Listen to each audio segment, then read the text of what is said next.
대학생은 돈을 어떻게 벌까?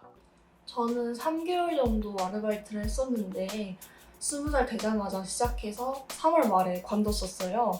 왜냐하면 방학 때는 스케줄 조율하기도 굉장히 편하고 좋았는데 개강을 하고 나니까 작년에 비대면 되면 혼용 수업을 했었어요. 그러다 보니까 스케줄 조율하기도 너무 힘들었고 사장님한테 매번 쪽지 시험이나 중간고사나 아니면 뭐 실시간 수업 생길 때마다 빠져야 되는 게 너무 불편하고 또 죄송하고 그러더라고요.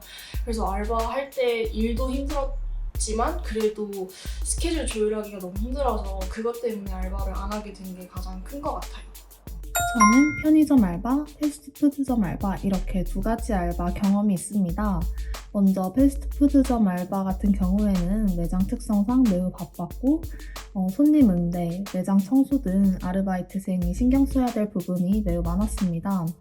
알바가 끝나고 집에 돌아오는 길은 거의 녹초가 되어서 힘들게 돌아온 기억이 있습니다. 그로 인해서 따로 공부를 하거나 자기 개발에 힘쓸 시간을 많이 가지지 못했습니다. 또한 편의점 알바의 경우에는 제가 거주하고 있는 지역과 거리가 매우 멀어서 왔다 갔다 통학하는 데 많이 힘들었습니다.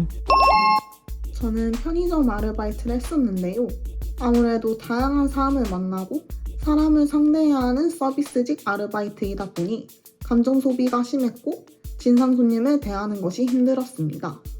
또한 음료수나 물류를 정리하다 보니 허리가 아프고 체력적으로 많이 힘들었어요. 저는 집에서 조금 멀리 떨어져 있는 곳에서 카페 알바를 한 적이 있었는데 알바하는 장소와 집이 거리가 멀기도 하고 또 심지어는 학교와도 거리가 멀어서 진짜 힘들었어요. 또 제가 일하던 카페에서는 과일 주스도 함께 판매하면서 매일을 과일 까기 인형처럼 과일을 까다 보니까 손도 많이 다치고 진상 손님도 많이 만나면서 정신적으로나 체력적으로나 정말 힘이 들어서 매일 퇴근할 때면 영혼이 다 빠진 사람처럼 터덜터덜 집으로 돌아가곤 했죠. 그런데 시급은 최저 시급으로 받았어요. 그런데 대학생이 아르바이트 말고도 돈을 벌 수 있는 방법이 있나요? 네, 교내외 실무적인 경험도 쌓고 돈도 벌 수 있는 국가근로장학금이 있습니다. 그렇다면 링크 팀원은 어떤 국가근로를 할까? 안녕하세요. 저는 한국외국어대학교 교육지원팀에서 국가근로장학생으로 일하고 있는 경기 2팀 링크의 김선준입니다. 국가근로장학생으로 선발되어 지금까지 열심히 일해오면서 가장 좋았던 점은 제 전공과 적성을 살린 업무를 할 수 있었다는 점입니다. 제 전공인 일본어 통번역을 잘 활용하여 교육지원팀에 업무차 찾아오시는 일본인 교수님들 그리고 일본인 교환학생들을 원활히 응대할 수 있었고 제가 부족한 부분이라고 생각하는 영어도 다른 국가에서 오신 교수님들, 교환학생들을 응대하면서 자신감을 얻을 수 있었습니다. 또한 항공승무원이라는 꿈을 갖고 있는 저로서는 많은 사람들을 만나고 이야기 나눠볼 수 있다는 점이 참 매력적이었습니다. 결과적으로 저는 한국장학재단의 국가근로장학생 활동으로 꿈의 한 발자국부터 가까워질 수 있었습니다. 대한민국 국적을 소지한 자 중 지원 대상 대학의 재학생 그리고 학자금 지원 8구간 이하, 직전 학기 C 수준 이상이라면 모두 지원이 가능합니다.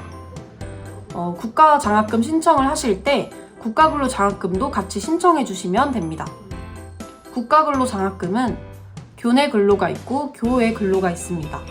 교내 근로는 대학 내 근로지에서 이제 행정 등의 업무 지원을 하고 교외 근로는 대학 외의 근로지에서 행정 업무를 지원하는 일을 합니다. 제일 중요한 시급 2022년 기준으로 교내 근로는 9,160원, 교외 근로는 11,150원입니다. 근데 자칫 나도 모르게 부정 근로를 하는 경우가 발생하기도 해요. 첫째, 허위 근로. 근로를 하지 않거나 근로를 할 수 없는 상황이지만 근로를 한 것처럼 출근부를 작성한 경우, 그리고 두 번째, 대리 근로. 선발된 근로장학생이 아닌 다른 친구가 근로를 대신해주는 경우, 그리고 세 번째, 대체 근로. 실질적으로 근로한 시간과 출근부상 입력한 시간이 다른 경우. 이렇게 세 가지 상황만 조심해서 정정당당한 근로장학생이 되도록 노력해주세요. 저는 학과와 연계할 수 있는 일이 많아서 학과 역량을 키우고 싶은 학생, 그리고 알바가 처음인 학생, 그리고 주말엔 푹 쉬고 평일에 알차게 용돈벌이를 하고 싶은 학생에게 추천드리고 싶습니다. 또 각각의 장점을 말씀드리자면 교내 근로는 다른 과 친구들을 많이 사귈 수 있고 거리도 가까워서 수월한 출퇴근이 가능하다는 점이 장점인 것 같습니다.